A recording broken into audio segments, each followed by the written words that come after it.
नमस्कार मित्रांनो, साधी माणसं या मालिकेच्या आजच्या धमाकेदार भागामध्ये आपल्याला बघायला मिळणार आहे. 35 लाख अकाउंटवर येताच पंकज आणि देविकाने घरच्यांशी लबाड बोलून आखला मोठा नवीन डाव.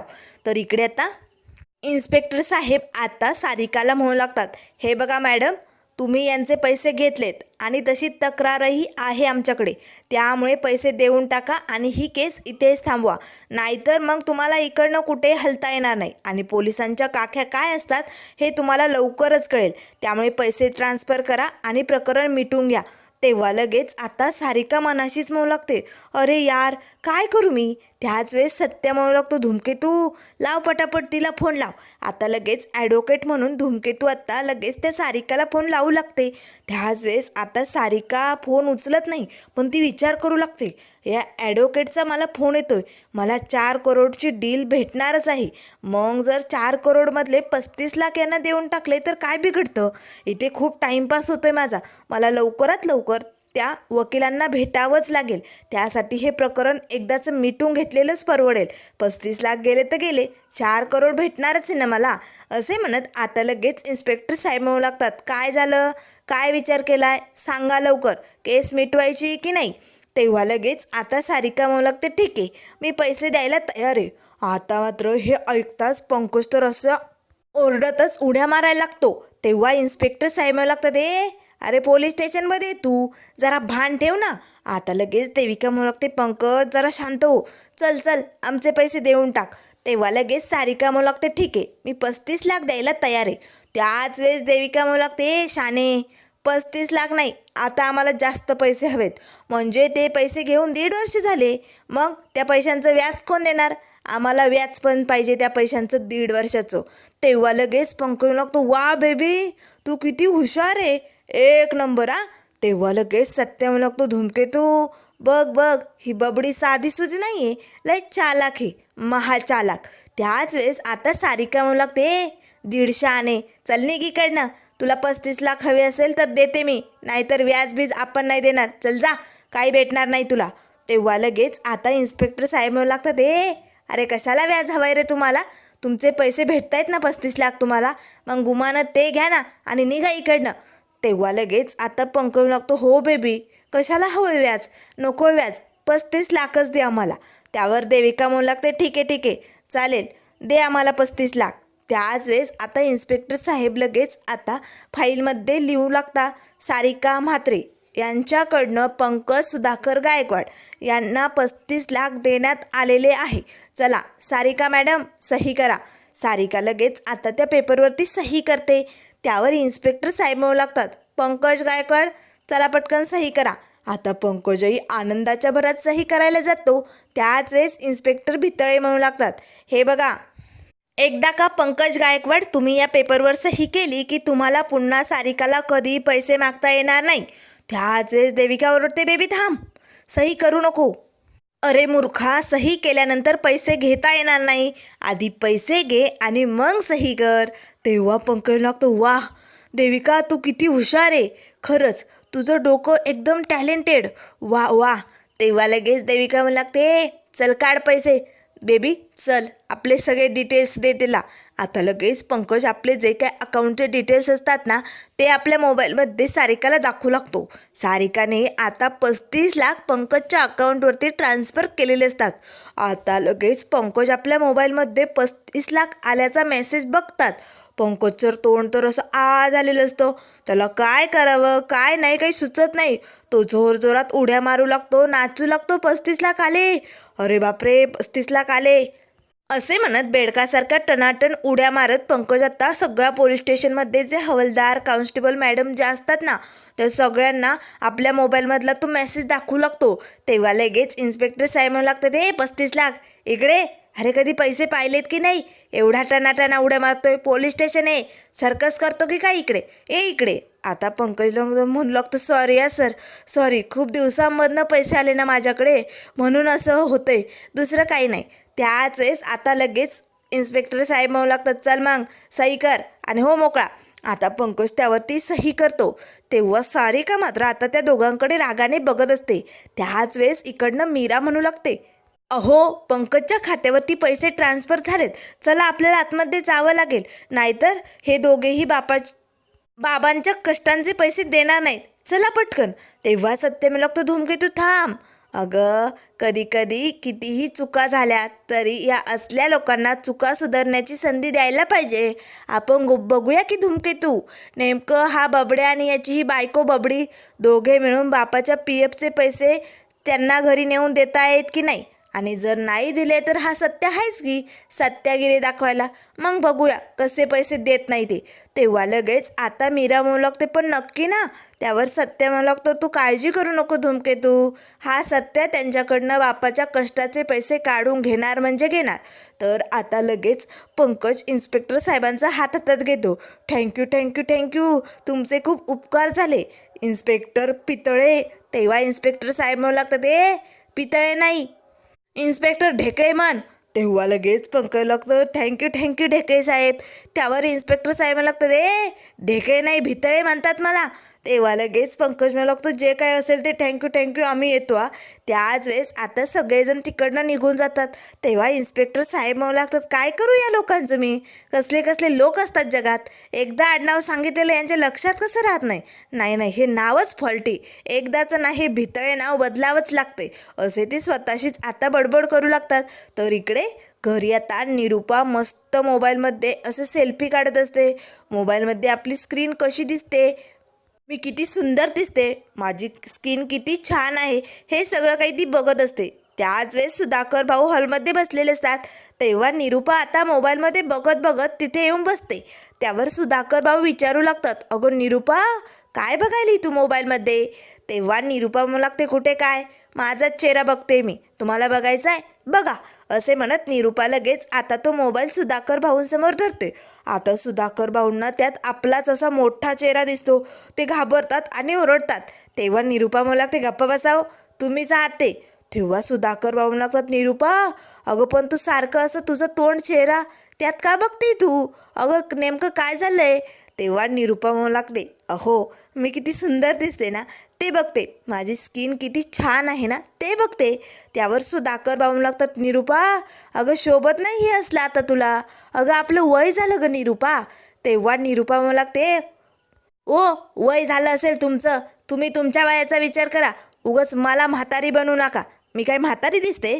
त्यावर सुधाकर भाऊ लागतात, हो निरूपा, अगं तू म्हातारी झाली आता, अगं बघ माझ्या आईसारख्या तुझ्या चेहऱ्यावरती सुरकुट्या दिसायला लागल्या आहेत, तुला दिसत नाही का निरूपा त्यात.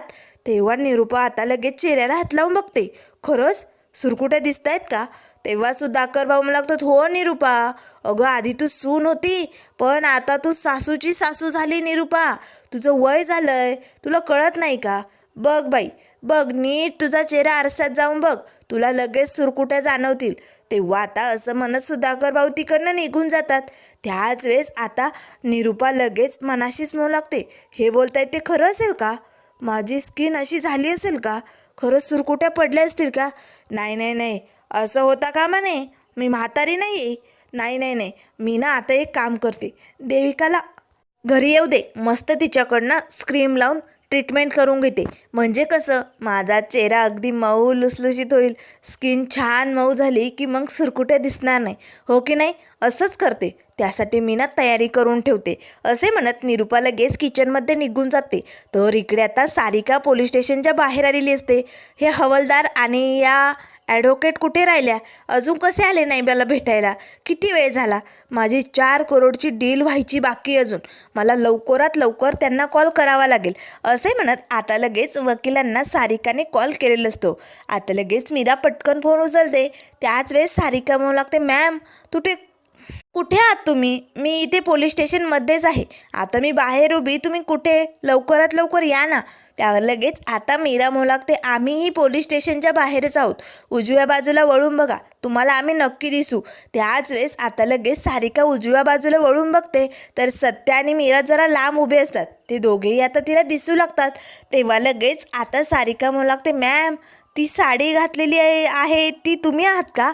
तेव्हा मीरा म्हणू लागते, हो हो या इकडे. आता सारिका फोन बंद करते आणि सत्या आणि मीराजवळ जाते. आता मात्र मीराला लगेच सारिकाने ओळखलेलं असतं.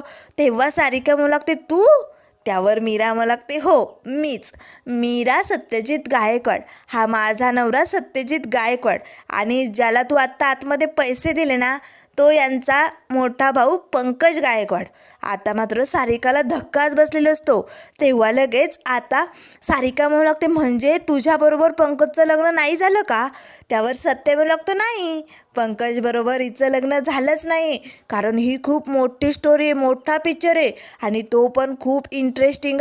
तुला ऐकायचं आहे? मग सांगतो, कारण हा पिक्चर एक नंबर भारी. ऐक, आता माझ्या बापाने अट ठेवली होती, हिच्याबरोबर लग्न करायचं असेल तर पंकजला त्याच्या PFचे समधे पैसे भेटणार होते. आणि मग काय, तू पंकजच्या डोक्यात भरवलं, तू लग्नाला होकार दे, 35 लाख घे आणि मग आपण दोघे फरार होऊया. पण 35 लाख भेटताच तू मात्र जॉईंट अकाउंट असल्यामुळे पैसे काढून फरार झाली. आणि इकडे बबड्या, तोही आता भर मांडवातनं पळून गेला. मग काय, मग भोगावं कुणाला लागलं? या बिचाऱ्या पोरीला आणि माझ्या बापाला. माझा बाप त्याच्या सगळ्या आयुष्याची कमवलेली कमाई त्या भुरट्या पंकजकडे देऊन बसला होता, आणि वरनं तो पंकज सगळं काही सोडून फरार झाला होता. मग या बिचाऱ्या पोरीवरती खूप मोठी संक्रांत आली होती जणू. मग तिने भर मांडवात काय करायचं सांग ना? हे समज कुणामुळे झालं होतं? तुझ्यामुळे. पण या सगळ्यात भलं कुणाचं झालं माहिती? ते माझं. कारण मग पंकज लग्नातनं पळाला म्हणून हिच्याबरोबर माझं लगीन झालं, आणि मग काय, माझ्या धूमकेतूशी माझं लगीन झालं आणि माझं भाग्य उजाळलं. बरं झालं तो पंक्या तिकडनं पळून गेला, तू त्याच्या डोक्यात ही आयडिया दिली म्हणून बरं झालं, कारण धूमकेतू मला भेटली नसती ना. मग माझ्या आयुष्यात माझी ही धूमकेतू आली. त्याच वेळेस आता लगेच सारिका म्हणू लागते, म्हणजे ती 4 करोडची डीलही खोटी होती. तेव्हा सत्या म्हणू लागते, अगं तुझ्यामुळे हिला किती काय काय सहन करावं लागलं हे तुला माहीत तरी आहे का? अगं अजूनही घरात हिला खूप टोमणे ऐकून घ्यावे लागतात, तिला खूप काय काय सहन करावं लागतं. तू 100 करोड जरी दिले ना तरी ते कमी पडतील, आणि काय तर माझे 4 करोड खोटे होते का? काय बोलायलीस तू? तेव्हा मीरा म्हणू लागते, आणि अजून एक, तुझ्यामुळे आणि पंकजमुळे मला हा नवरा भेटला. खरंच हे भेटले आणि माझं नशीबच बदललं. बरं झालं पंकजबरोबर माझं लग्न झालं नाही. त्या दिवशी जे घडलं ते अतिशय चांगलं होतं. पण हां, तुझ्यामुळे आमच्या बाबांना मात्र खूप मनस्ताप झाला, कारण त्यांनी त्यांची आयुष्याची सगळी कमाई पंकजच्या हाती सोपवली होती, आणि तू ती कमाई घेऊन फरार झाली. पण आज शेवटी आमच्या बाबांची कमाई त्यांना भेटणार आहे, आणि आज आम्हाला खूप आनंद होतोय. तेव्हा लगेच आता सत्य म्हणू लागते, बोल ना. अगं दुसऱ्यांची अशी कमाई लुटताना तुला काहीच वाटलं नाही? अगं बोल ना, आता का गप्प बसली? तेव्हा सारिका म्हणू लागते, मी काही बोलणार नाही आता, तुम्हाला दाखवणार आहे, बघतेस तुम्हाला दोघांना आता. असे म्हणत सारिका तिकडनं निघून जाते. त्याच वेळेस सत्या ओरडतच म्हणू लागते, बघ ना, तुला काय बघायचंय ना ते बघून घे, मी इकडेच उभा आहे, दिवसभर बघ, रात्रभर बघ, डोळे फाडून बघ, बघतच राह तू. आता मीराला मात्र राग येतो. तेव्हा आता धूमकेतू रागाने सत्याकडे बघू लागते. अहो, तेव्हा सत्य म्हणू लागतो, नाही नाही नाही नाही धूमकेतू, तसं नाही म्हणायचे मला, म्हणजे मला म्हणायचे. आता मीरा जोरजोरात खदाखद हसू लागते. तेव्हा सत्य म्हणू लागतो, धूमकेतू भारी मजा आली की, चल मग आता घरी जाऊया, आता या बबड्या बबडीची वेळ आली, चल चल. असे म्हणत सत्या आणि मीराही तिकडनं घरी निघालेले असतात. त्याच वेळेस आता इकडे निरूपा किचनमध्ये येते. आता मात्र तिने एक काकडी घेतलेली असते. घरात एकच काकडी शिल्लक असते. आता तिने त्या काकडीच्या 4 चकल्या केलेल्या असतात, आणि आता त्या चकल्या निरूपा एका ताटात ठेवते. आता तिला गुलाबजल लागत असतं चेहऱ्याला लावण्यासाठी. ती आपल्या रूममध्ये गुलाबजल आणण्यासाठी जाते. तेवढ्यात आता लगेच किचनमध्ये पाणी पिण्यासाठी आजी येते. अरे बापरे, आजी पाणी पिताच बघते तर इथे काकडी कोणी कापून ठेवली? अशी कापून ठेवली तर ती खराब होऊन जाईल ना, आणि एकदा का खराब झाली की द्या फेकून, उगच व्हायला घालवायचं काहीतरी. चल, ही काकडी मीच खाऊन घेते. असे म्हणत आजी लगेच त्याच्या 4 चकल्या असतात ना काकडीच्या, त्या खाऊन घेते. आता मात्र आजी किचनमधनं बाहेर जाताच निरूपा गुलाबजल घेऊन किचनमध्ये येते. त्याच वेळेस आता निरूपा बघते, अरे बापरे, मी तर काकडी कापून ठेवली होती ना, कुठे गेली? नाही नाही, कदाचित मी कापलीच नव्हती का? जाऊ दे, कापलीच नसेल असे म्हणत निरूपा पुन्हा 4 चकल्या कापते आणि त्या ताटात ठेवते. त्याच वेळेस आता लगेच निरूपाला आता कापूस हवा असतो. ती आता देवघरातनं कापूस आणण्यासाठी हॉलमध्ये येते. तेवढ्यात आता रूममधनं सुधाकर भाऊ येतात आणि आता बघतात, अरे बापरे, काकडी कापून ठेवली कोणीतरी. काकडी खाण्यासाठी मस्त लागते, चला एवढी काकडी मी संपवतो असे म्हणत ज्या 4 चकल्या असतात ना त्या सुधाकर भाऊ घेऊन तिकडनं निघून जातात. आता मात्र कापूस घेऊन निरूपा येते. आता गुलाबजल झालं, कापूस झालं आणि काकडी. अरे बापरे, काकडी पुन्हा गायब झाली की काय? नाही म्हणजे कुठे गेली काकडी? आता निरूपा आजूबाजूला सगळीकडे चौकशी करून बघू लागते, कुठे दिसते की काय? खाली वाकून किचन ओट्याखाली कुठे पडली की काय? पण नाहीच, कुठेच दिसत नाही. अरे देवा, काकडी गेली कुठे? मी तर कापली होती ना, का कापलीच नव्हती? आता इथे निरूपाई म्हातारी झाल्यासारखी, तिला काही आठवतं आहे की नाही हे तिलाच समजेन असं झालेलं असतं. आता ती पुन्हा 4 चकल्या कापते आणि आता तिला स्क्रीम आणायची असते. ती रूममध्ये निघून जाते. त्याच वेळेस आता रिया किचनमध्ये येते. आता मात्र लगेच रियाचं लक्ष या काकडीवरती जातं. अरे बापरे, काकडी मस्त लागते, चला ही काकडी तर मीच फस्त करणार असे म्हणत त्या 4 चकल्या आता रिया तिकडनं घेऊन जाते. त्याच वेळेस आता लगेच निरूपा येताच बघतेत, अरे बापरे, पुन्हा काकडी गायब. ही काकडी गायब कशी होती? मला ना काहीच कळत नाही. मी स्क्रीम आणायला काय गेले, काकडी गायब? नाही नाही, मला अजून काय काय हवं आहे? कापूस, गुलाबजल, स्क्रीम, अजून एक क्रीम आणायची. मी ना अजून एक क्रीम घेऊन येते आणि मगच तुला कापते. लय शहाणी समजते की काय स्वतःला? तू गायब होत तर आता बघतेस मी तुझ्याकडे असे म्हणत आता काकडीला दम देऊन निरूपा रूममध्ये निघालेली असते. पण आता रूममध्ये जाताच निरूपा हळूच दरवाज्यातनं डोकावून बघू लागते. काकडी आपोआप तर कुठे गायब होत नाही ना? नाही, आता मी कापलीच नाही आहे, कशी गायब होईल? नाही होणार असे म्हणत आता निरूपा लगेच आपल्या रूममध्ये आणखीन एक क्रीम आणण्यासाठी जाते. त्याच वेळेस आता किचनमध्ये रवी येतो. आता जी न कापलेली अर्धी काकडी असते ना ती आता रवीने उचललेली असते. आता मात्र तेवढीही काकडी घेऊन रवी तिकडनं निघून जातो. आता निरूपा पुन्हा क्रीम घेऊन येते आणि आता बघते तर काकडी गायब. निरूपाला तर धक्का बसतो, हे सगळं काय घडतंय माझ्याबरोबर? मी काकडी घेतली होती ना, कापली होती ना, अर्धी राहिली होती ना? नाही, मला आठवत नाही आहे का? काय चाललंय? मी खरंच म्हातारी झाली की काय? काय घडतंय माझ्याबरोबर ना कळतच नाही. मी फ्रीजमध्ये बघते, एकच काकडी घरात होती, मग ती तर नाही आहे फ्रीजमध्ये. मग मी घेतली होती ना, मग ती गेली कुठे? नाही, मला बघावंच लागतंय असे म्हणत आता निरूपा तिकडनं लगेच बाहेर हॉलमध्ये येते. तर इकडे आता देविका आणि पंकज घरी निघालेले असतात. तेव्हा लगेच रस्त्याने पंकज म्हणू लागतो, बेबी चल आता हे पैसे घरी जाऊन त्या सत्याच्या तोंडावरती मारूया, मग कळेल त्या सत्याला मी पण काही कमी नाही आहे. तेव्हा लगेच आता देविका म्हणू लागते, वेडा झालायस का तू? 35 लाख आलेत म्हणून वेळ लागले का तुला? तेव्हा पंकज लागतो, बेबी अगं असं काय करते? अगं बाबांच्या PFचे पैसे आहेत ना, मग आपल्याला त्यांना द्यावेच लागणार आहे. अगं हे पैसे घेऊन ती सारिका पळाली होती. त्यावर लगेच आता देविका म्हणू लागते, बेबी अरे तुझं डोकं चालत नाही आहे का? अरे बाबांच्या PFचे पैसे ती सारिका घेऊन पळाली होती, पण हे 35 लाख आपलेत, तुझे आणि माझे. तेव्हा पंकज लागतो, म्हणजे काय म्हणायचे बेबी तुला? तेव्हा देविका म्हणू लागते, पंकज घरात कुणालाच माहिती नाही आहे आपल्याकडे 35 लाख आलेत म्हणून, आणि आपण कशाला कुणाला सांगायचं की सारिकाने आपल्याला पैसे दिलेत म्हणून? सारिका कधी आपल्याला भेटलीच नाही, ती बाबांचे पैसे घेऊन फरार झाली असंच सांगायचं सगळ्यांना. उगाच कशाला कुणाला काही सांगायचं. तेव्हा पंकज लागतो, वा देविका वा बेबी, 1 नंबर सॉलिड, तुझं किती डोकं चालतं ना. जर बेबी आज तू नसती तर हे सगळे पैसे देऊन मी भिकाऱ्यासारखा मोकळा झालो असतो. नाही बेबी, तू खरंच ग्रेट आहेस, 1 नंबर. त्याच वेळेस देविका म्हणू लागते, मग? तेव्हा पंकज लागतो, मग बेबी हे पैसे तुझे आणि माझे आपले? तेव्हा लगेच देविका म्हणू लागते, हो बेबी आता हे पैसे आपले झाले. तेव्हा पंकज लागतो, मग मी लगेच कॅनडाला फोन करतो आणि माझ्यासाठी जी जॉबची ऑफर आली होती ना ती घेतो आणि 14 लाख भरून कॅनडाला जाऊया की आपण. तेव्हा देविका म्हणू लागते, गप्पा बस, कशाला फोन करतोय? अरे आता तुझ्याकडे 35 लाख आहेत, आता तू बिझनेस करू शकतो, कशाला जॉब हवा आहे तुला? तू स्वतःचा बिझनेस उभा कर आणि मी माझं स्वतःचं पार्लर सुरू करते. तेव्हा लगेच पंकज लागतो, खरंच बेबी माझा स्वतःचा बिझनेस सुरू होईल. तेव्हा देविका म्हणू लागते, का होणार नाही, आपल्याकडे 35 लाख आहेत ना. तेव्हा पंकज लागतो, पण बेबी जर घरच्यांनी विचारलं तुमच्याकडे एवढे पैसे कसे आले तर मग काय सांगायचं. तेव्हा देविका म्हणू लागते, सांगायचं हे पैसे माझ्या बाबांनी मलेशियावरनं पाठवलेत. तेव्हा पंकज लागतो, बेबी अगं पण तुझे बाबा तर दुबईला असतात ना. तेव्हा देविका म्हणू लागते, ते बरे झालेत ना आता, मग ते मलेशियाला गेलेत. मग असं सांगूया हे पैसे मलेशियावरनं आलेत.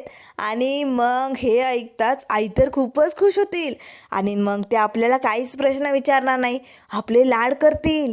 चालेल. तेव्हा पंकज लागतो, चालेल नाही धावेल. बेबी खरंच यू आर ग्रेट बेबी, खरंच तू एक नंबर हुशार आहे.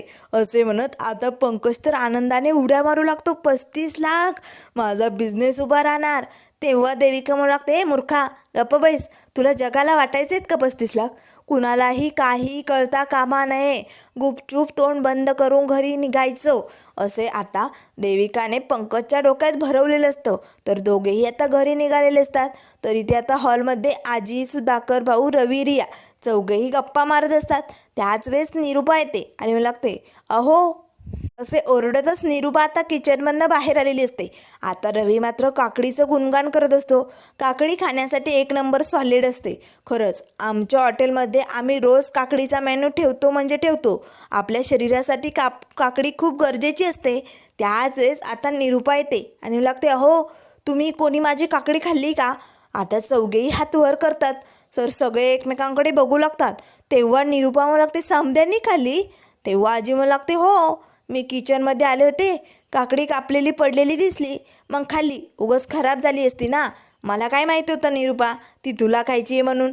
तेव्हा निरूपा म्हणू लागते, नाही मला खायची नव्हती डोळ्याला. तेव्हा निरूपाला आता असं म्हणताच आजी भडकते आणि लागते, काय ग निरूपा, खाण्याच्या वस्तू डोळ्याला लावतात का. अगं काय करावं, तुला काही अक्कलच नाही आहे. तेव्हा निरूपा म्हणू लागते, नाही सासूबाई ते कापूस घेण्यासाठी मी आले. आणि तेव्हा आजी म्हणू लागते, हो कापूस घेण्यासाठी देवाऱ्यात आली, रावर उघडला, कापूस घेतला, पण देवपूजा करायची जमली नाही ना तुला, देवपूजा कोण करणार. तेव्हा निरूपा म्हणू लागते, सासूबाई मला वाटलं की देवपूजा तुम्ही करताल. तेव्हा लगेच आजी म्हणू लागते, मी, तू मला काम सांगणार तुझ्या सासूला. तेव्हा निरूपा म्हणू लागते, नाही म्हणजे ते. त्याच वेळेस आजी म्हणू लागते, निरूपा काही खरं नाही ग तुझं, अगं साधी देवपूजा करता येत नाही तुला, अगं कसली सासू आहे तू. तेव्हा निरूपा म्हणू लागते, नाही मी करते तेच. त्याच वेळेस आजी म्हणू लागते, चल मग जा पटकन, लवकरात लवकर देवपूजा करून टाक, किती उशीर झालाय. आता निरूपा लगेच देवासमोर जाते आणि देवपूजेला सुरुवात करते. त्याच वेळेस आजी म्हणू लागते, सुधा अरे या निरूपापेक्षा ना तुला ते गावातलं पुष्पाचं स्थळ दाखवलं नव्हतं का, तीच पोरगी भारी होती. ती पुष्पा जर तुझी बायको झाली असती ना तर एक नंबर भारी झालं असतं. आता निरूपाला मात्र राग येतो. सुधाकर भाऊ मुद्दामून म्हणू लागतात, हो ती पुष्पा ना किती गोड होती, किती सुंदर होती आणि आवाज तर किती नाजूक आणि किती मोजकं बोलायची. तेव्हा लगेच आता रेवा म्हणू लागते, बाबा त्या पुष्पा अजून तुम्हाला आठवत आहेत का, एवढ्या सुंदर होत्या का, काहीतरी क्रश होतं की काय तुमचं. तेव्हा लगेच सुधाकर भाऊ लागतात, नाही नाही रिया तुझ्या सासूला राग येईल बरं का. त्याच वेळेस आता निरूपा रागाच्या भरात फुलाच्या पाकळ्या देवावरती फेकू लागते. तेव्हा आजी म्हणू लागते, निरूपा उगच या पुष्पामुळे देवांच्या पुष्पांवरती राग काढू नको. आता मात्र सगळेजण हसू लागतात. त्याच वेळेस निरूपा मनाशीच म्हणू लागते, हे समजा त्या फुलवालीमुळे होते, रोज कौतुकाने मोठेपणाने देवपूजा करत असते, मग आज देवपूजा न करता कुठे निघून गेली हुंदडायला काय माहिती. आणि ती देविका तीही तशीच, तीही कुठेतरी बाहेर गेली. जर घरात असती तर मी मस्त माझ्या चेहऱ्याची ट्रीटमेंट करून घेतली असती, माझा चेहरा असा सुरकुटल्यासारखा दिसलाच नसता. येऊ दे तिला, दोघींकडे बघतेच आज मी. असे म्हणताच आता सत्या आणि मीरा घरात आलेले असतात. आता दोघेही खूपच आनंदात असतात. त्याच वेळेस आजी म्हणू लागते, काय रे सत्या आज काही खास झालंय का. नाही म्हणजे तुमचे चेहरे खूपच हसरे दिसत आहेत, काहीतरी झालंय वाटतं. तेव्हा लगेच सत्या म्हणू लागतो, बाप आजे आजचा दिस लय आनंदाचा आहे. तेवढ्यात निरूपा आता घंटा वाजू लागते. मग लगेच सत्या म्हणू लागतो, बाप बघ घंटा पण वाजली, आजचा दिवस लय खुश आहे, लय आनंदात आहे मी, तुला सांगतो मी नंतर. तेव्हा आजी म्हणू लागते, पण सत्या अरे नेमकं घडलंय काय सांगशील का. त्यावर सत्य म्हणू लागतो, जरा धीर धरा, तुम्हाला समजा काही समजणार आहे. तर त्यानंतर मित्रांनो पुढील भागामध्ये आपल्याला बघायला मिळेल पंकज आणि देविका घरी आलेले असतात. आता मात्र सगळ्या घरच्यांसाठी वेगवेगळं गिफ्ट त्या दोघांनी आणलेलं असतं आणि निरूपासाठी मस्त छान पैठणी साडी आणलेली असते. निरूपा तर खूपच खुश होते, कारण आता पंकज आणि देविकाने घरी असं सांगितलेलं असतं की देविकाच्या बाबांनी मलेशियावरनं 25 लाख पाठवलेत. आता हे ऐकून निरूपाला तर मोठा धक्काच बसतो. पण सत्य माहीत असतं तेव्हा लगेच सत्य मला लागतो, हो मग लाव, आमच्यासमोर तुझ्या बापाला फोन लाव, आम्हाला बी बोलायचं आहे त्याच्याशी. तेव्हा देविका म्हणू लागते, कशाला, ते लवकरच आपल्याला भेटण्यासाठी इथे येणार आहेत. तेव्हा सत्य म्हणू लागतो, हो पण काय पुरावा, हे पैसे तुझ्या बापानेच दिलेत म्हणून. नाही, पुरावा दाखवा आम्हाला, मग आम्ही विश्वास ठेवू. आता मात्र या फुसक्याची आणि या देविकाची सत्य आणि मीरा चांगलीच कशी वाट लावणार हे आपल्याला लवकरच बघायला मिळेल. त्यामुळे मित्रांनो, अशाच मालिकेंच्या अपडेट पाहण्यासाठी चॅनलला लाईक करा, सबस्क्राईब करा. व्हिडिओ